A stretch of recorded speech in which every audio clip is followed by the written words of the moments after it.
Magandang araw po sa ating lahat. Have you ever wondered why reproductive health education is important?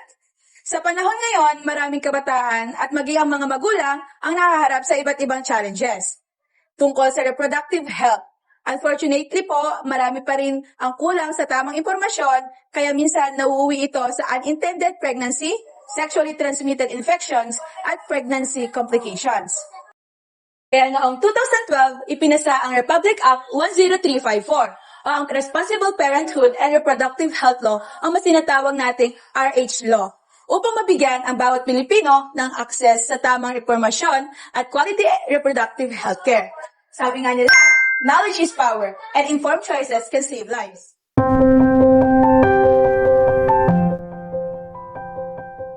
Alam mo ba, napapansin ko sa mga kabataan ngayon ay nahihiya na silang magtanong tungkol sa kanilang reproductive health. Oo nga kaya yung iba sa social media na lang sila naghanap ng mga informasyon. Kaya minsan, mali or kulang yung nakukuha nila. Oops, girls, it's okay to ask questions. Walang nakakahiya sa pag-alam tungkol sa ating reproductive health. Mas nakakahiya kung maniniwala tayo sa mga maling informasyon. Ano po ba talaga ang reproductive health? Ang reproductive health ay hindi lang tungkol sa pagbubuntis. Kasama dito ang kaalaman tungkol sa puberty, menstruation, healthy relationship, family planning, prevention of sexually transmitted infection, maternal health, at responsible parenthood.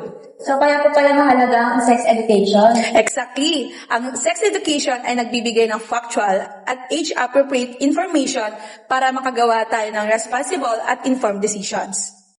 What is RA 10354? Ang Responsible Parenthood and Reproductive Health Law ay naglalayong tiyakin na lahat ng Pilipino ay may access sa reproductive health information at services. Hindi nito hinihikayat ang maagang pagkikipagtalik at pagbubuntis. Instead, it promotes responsible parenthood, safe motherhood, family planning, prevention of sexually transmitted infections, access to reproductive healthcare, age-appropriate sexuality education. Ang goal nito ay ang magkaroon ng healthy individuals, healthy families, and healthy communities.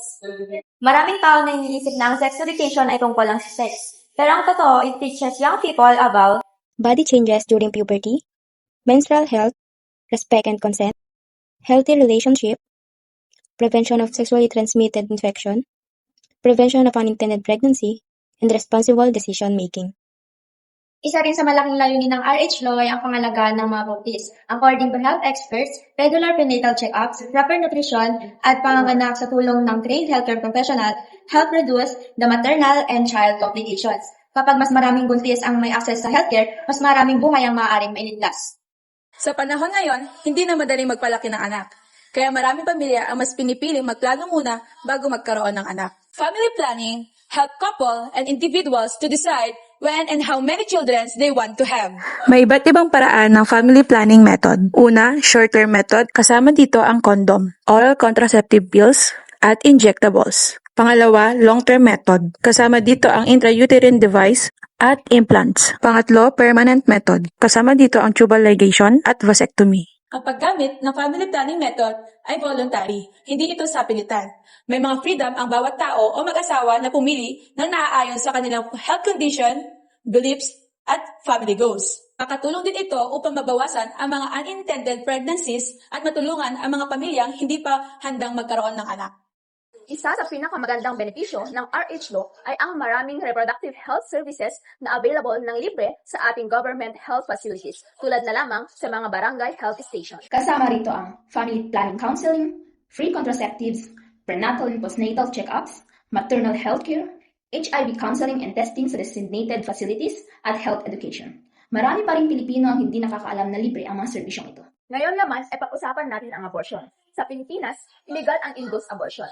Kaya ang layunin ng RH Law ay hindi ang abortion, kundi ang prevention. Sa pamamagitan ng tamang sex education, responsible parenthood, family planning, at access sa healthcare, mas maiiwasan ang unintended pregnancies. Kung ang isang babae naman ay nakaranas ng miscarriage or pregnancy complications, mahalagang agad siyang magpatingin sa health facility upang makatanggap ng tamang medical care. Responsible parenthood starts with informed decision. Education empowers people. Healthy families build a healthier nation. Ang Responsible Parenthood and Reproductive Health Law ay hindi lamang tungkol sa family planning. Ito ay tungkol sa pagbibigay ng tamang impormasyon, pagprotekta sa kalusugan ng bawat Pilipino, at pagbibigay ng pagkakataon sa bawat pamilya na magkaroon ng mas ligtas at mas magandang kinabukasan. Knowledge today creates healthier families tomorrow. Maraming salamat po!